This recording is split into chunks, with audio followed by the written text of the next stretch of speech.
श्री स्वामी समर्थ. नमस्कार मित्रांनो, श्रद्धा स्वीट होममध्ये तुमचं खूप खूप मनापासून स्वागत आहे. नवीन वर्षाच्या तुम्हा सगळ्यांना खूप साऱ्या शुभेच्छा. येतं वर्ष 2024 तुम्हा सगळ्यांना खूप आनंदाचं, सुखाचं, समाधानाचं जावं. तुमच्या मनातल्या सर्व इच्छा स्वामी पूर्ण करोत, ह्याच तुम्हाला नवीन वर्षाच्या शुभेच्छा. सगळ्यांना हॅपी न्यू इयर. आजचा व्हिडिओ मी तुमच्यासाठी सत्यनारायण पूजेचा घेऊन आलेले आहे.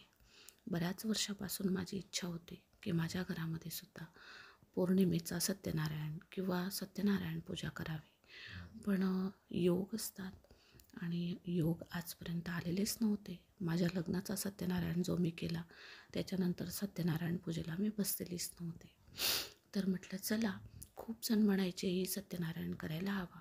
मी आता बऱ्याच ठिकाणी व्हॉट्सअपलाही फोटो पाहत होती, यूट्यूबलाही पाहत होती की पौर्णिमेचा सत्यनारायण आपण करावा, आणि माझी इच्छा स्वामींनी पूर्ण केली. तर चला मग, सत्यनारायण पूजेचा म्हणजे पूजेची जी सुरुवात आहे तर ती प्रसादापासून होते. आणि आता प्रसाद बनवून घेऊन येत. मी काही तुम्हाला पूर्ण रेसिपी दाखवत नाही आहे, पण सव्वाच्या मापाने सर्व वस्तू घेऊन, सर्व जिन्नस घेऊन आपल्याला प्रसाद बनवायचा असतो. आणि मी सुद्धा त्याच पद्धतीने केलेला आहे, फक्त अगदी छोट्या वाटीने मी माप घेतलेला आहे, कारण की प्रसादाचा रवा हा फक्त आपल्या घरातल्यांनाच खायचा असतो. आणि जर तुम्ही खूप मोठा सत्यनारायण केला तर तो प्रसाद आपल्याला बाहेर द्यायचा असतो. आणि खूप रात्र पण झालेली असते, सकाळी शाळा असतात, मग तो प्रसादही आपल्याला बाहेर देता येत नाही, वेळ होतो आणि खराब होतो. त्याच्यामुळे अगदी छोटी वाटी भरून मी प्रसाद बनवलेला होता. तूप, साखर, रवा तुमच्याकडे असतील तर थोडेसे काजू बदाम घाला, थोडंसं किशमिश घाला, नाही घातलं तरीसुद्धा चालेल. आणि अशा पद्धतीने आपण सुंदर असा रवा करून घेतलेला आहे, प्रसाद करून घेतलेला आहे. आणि त्याच्यावर जातील आता तुळशी पत्ते. तर रवा पण म्हणतो आपण, पण जेव्हा आपण सत्यनारायण करतो ना, तेव्हा सत्यनारायणाच्या ह्या रव्याला आपण प्रसादच म्हणायचा असतो. आणि आता प्रसाद जाईल पाटावर, कारण की सत्यनारायण कथेची पोथी मला मांडायची आहे, पाठ मला मांडायचा आहे.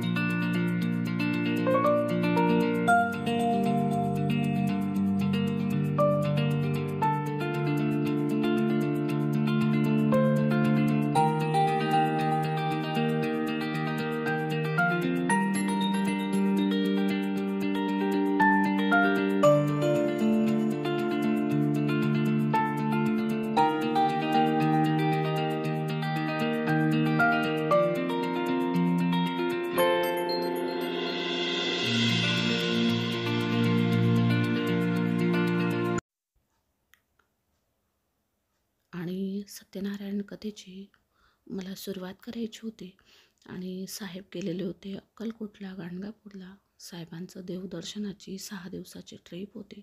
त्यांचे फ्रेंड्स वगैरे सर्वजण गेलेले होते.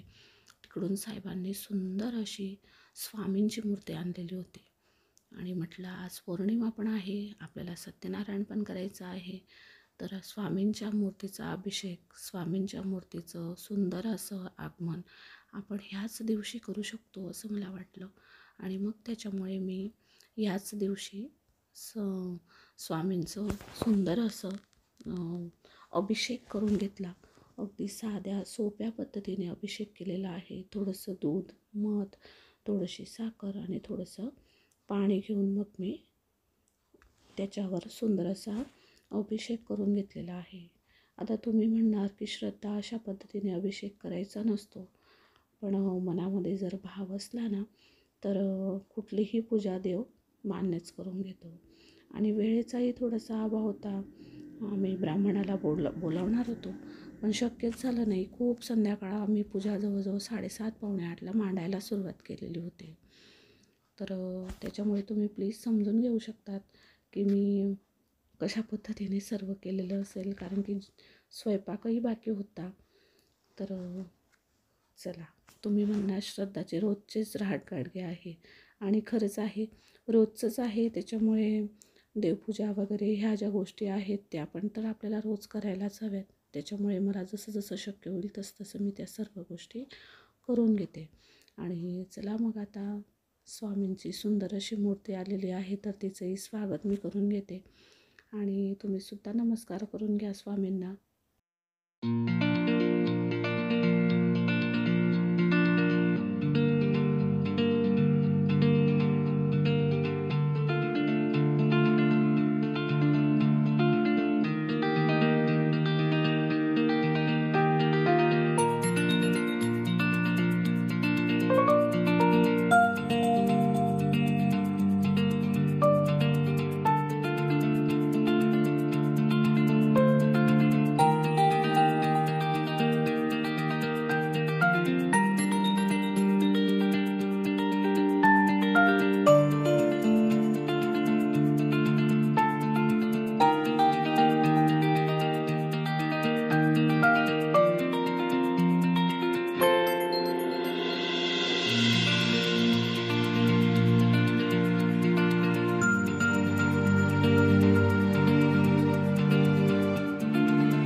आणि हा जो व्हिडिओ आहे तर तो पौर्णिमेच्या दिवसाचा शूट केलेला होता, पण मध्यंतरी दुसरे पण व्हिडिओ शूट केलेले होते आणि मग ते मला तुमच्यासोबत अगदी सीननुसार आणायचे होते.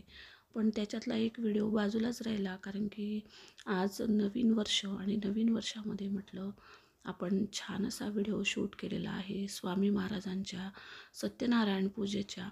सुंदर अशा व्हिडिओने सुरुवात 1 जानेवारीची करावी असं मला वाटलं, आणि म्हणून मग मी हा व्हिडिओ रात्रीच एडिट केला. उरलेला सकाळी जवळजवळ 4 वाजेपासून उठलेली होते, आणि मग मी हा व्हिडिओ एडिट केला.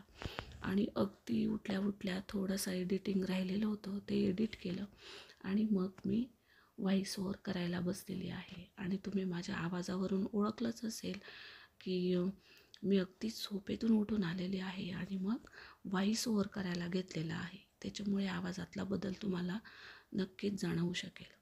आणि मी दर पौर्णिमेला असा कळस भरत असते की जिथे नारळ ठेवलेला आहे.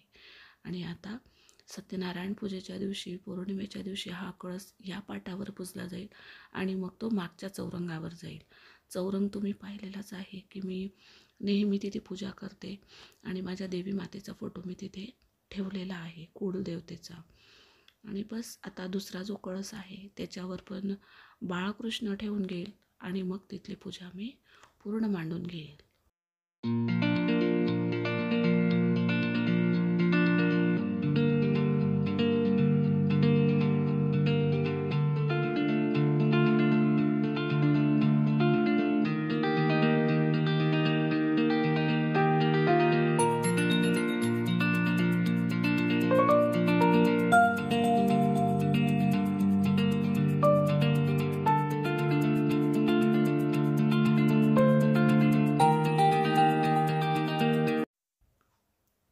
आणि आता पूजा मांडून झालेली आहे.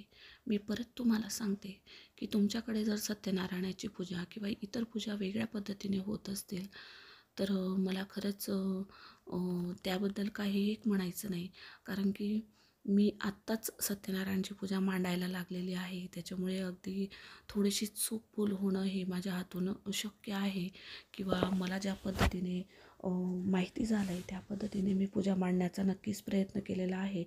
पण ह्या पूजेमध्ये सुद्धा तुम्हाला जर मला काही सुझाव द्यायचे असतील, काही सांगायचं असेल तर प्लीज तुम्ही नक्कीच सांगू शकतात की श्रद्धा अशा पद्धतीने पूजा मांड.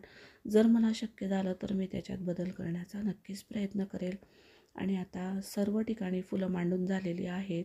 आमच्याकडे काही दैवतला फुलं येत नाहीत, पण आम्ही काय करतो, अमळनेरहून 3-4 दिवसाचे एकत्र फुलं मागवतो आणि मग 3-4 दिवस तेच फुलं देवपूजेसाठी मांडत असतो.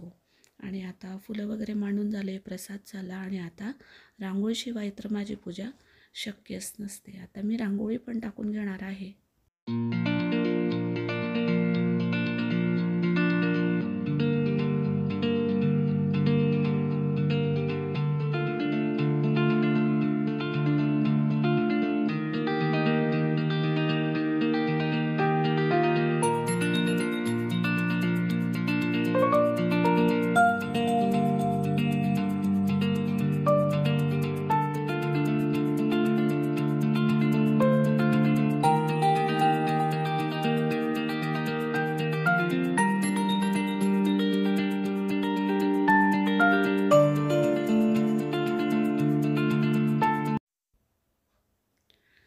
आणि आता अशा पद्धतीने मी सत्यनारायण पूजेची पूर्ण पोथी मांडलेली आहे. आणि तुम्ही म्हणणार की श्रद्धा, सत्यनारायण कथेचं तर पुस्तकच नाही आहे. तर तुम्हाला गंमत सांगते, दुसरा सत्यनारायण आला पण माझ्याकडे पुस्तक नाही आहे. एकदा मी माझ्या मैत्रिणीचं मागवलं, नंतर मग मला आठवणच नाही राहिली की आपल्याला कथेचं पुस्तक मागवावं लागेल. सरळ मग मी मोबाईल काढला आणि गुगलवर सर्च करून यावेळची पोथी वाचली. पण नेक्स्ट टाईम मी नक्की पुस्तक आणणार आहे, फक्त थोडीशी मला आठवण हवी. तर अशा पद्धतीने पूर्ण पोथी मांडून झालेली आहे. तुम्हाला जर माझा व्हिडिओ आवडला असेल तर प्लीज लाईक करा, शेअर करा. तुमच्या गोड अशा कमेंट मला नक्कीच करत राहा. आणि नवीन वर्षामध्ये आपली 2024मध्ये आपली श्रद्धा स्वीट होमची फॅमिली जी आहे तर ती नक्कीच अजून मोठी होणार आहे, मला याची खात्री आहे. तर सत्यनारायण पूजेच्या तुम्हा सगळ्यांना खूप साऱ्या शुभेच्छा. नवीन वर्षाच्या तुम्हा सगळ्यांना खूप साऱ्या शुभेच्छा. पुन्हा नवीन व्हिडिओ घेऊन येईल. आजचा व्हिडिओ पाहिल्याबद्दल खूप खूप धन्यवाद. श्री स्वामी समर्थ.